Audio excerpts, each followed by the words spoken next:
say the thing that helped me the most was improvisation. That can be anything from improvisational movement to improvisational classes. And unfortunately, most people, when they hear the word improv, they go to comedy improv. But I studied with a woman named Rachel Rosenthal, and she formed a theater company called Tohu Bohu.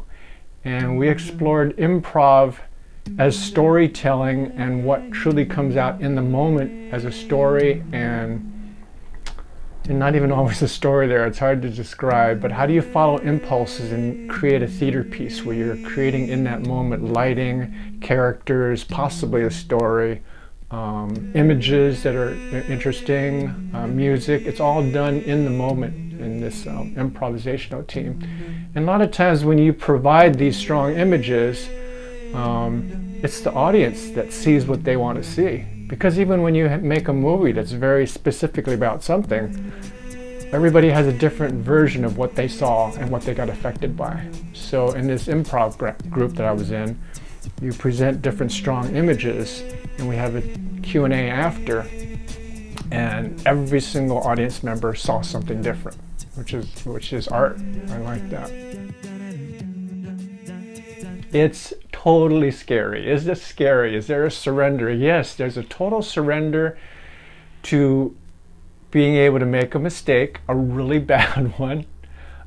Sometimes even in improv classes, we're saying a lot of stuff that is socially incorrect, swear words that you wouldn't normally say, talking about subject that you wouldn't normally talk about, and you get used to that so that you'll go places that you won't normally go. And I think that's the thing. It's like, where do you not normally go that will allow something else to come in?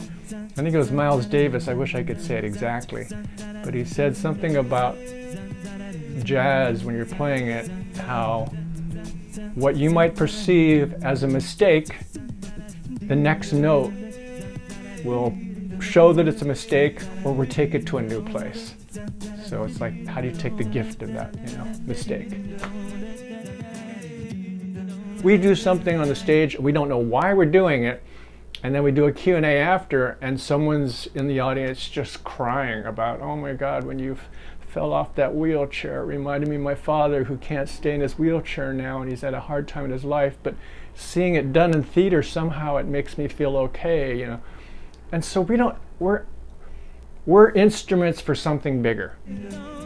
And I think if we're able to play with improv and be in the moment, that something bigger can come through us to tell the story and make it a little bit deeper of a meaning, or click something in someone's mind that they're watching.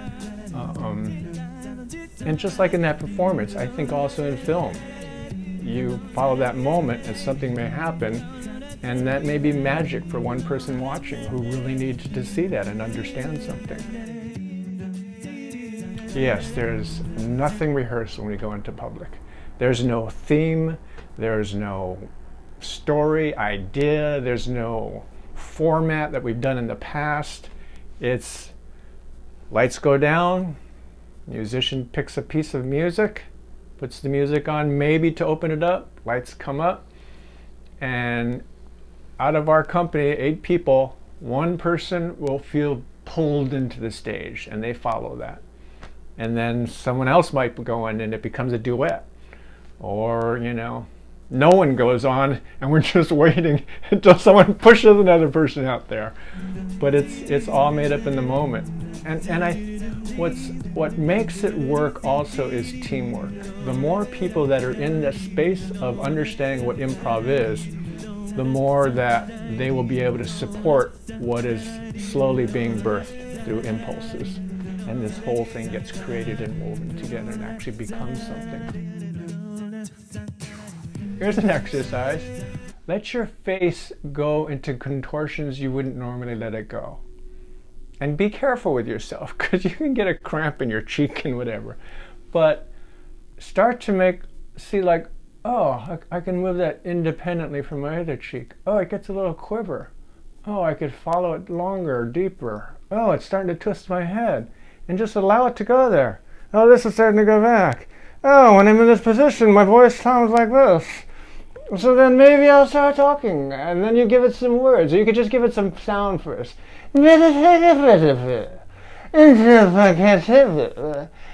I'll start to give words. Because everything I'm saying is just so important. I mean, I love myself. I put creams on my faces for my lovely skin. And I'm getting wrinkles. I felt that when I said skin. Now the veins popped out. I need more cream on here, perhaps.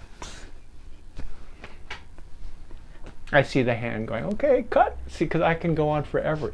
Trust me, it's so fun when you just keep letting go, because one moment will give you the next.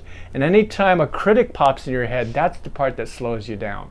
So just say to that critic, thank you for showing up, and now we're going to go this place here. And the critic might say, oh, don't use dirty words. It's okay. Everything's okay in improv. Not going to hurt anybody, especially if you're by yourself.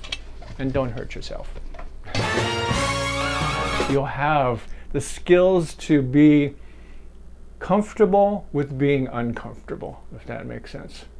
And so you get those skills, then when you're on set and you're nervous about something, it's okay to be nervous. You know that you could still function while you're nervous. You know that you just keep breathing and something magical is going to happen. You just have to keep trusting that you've done all your homework, right? No Jackie Chan. Bruce Lee. Whoa!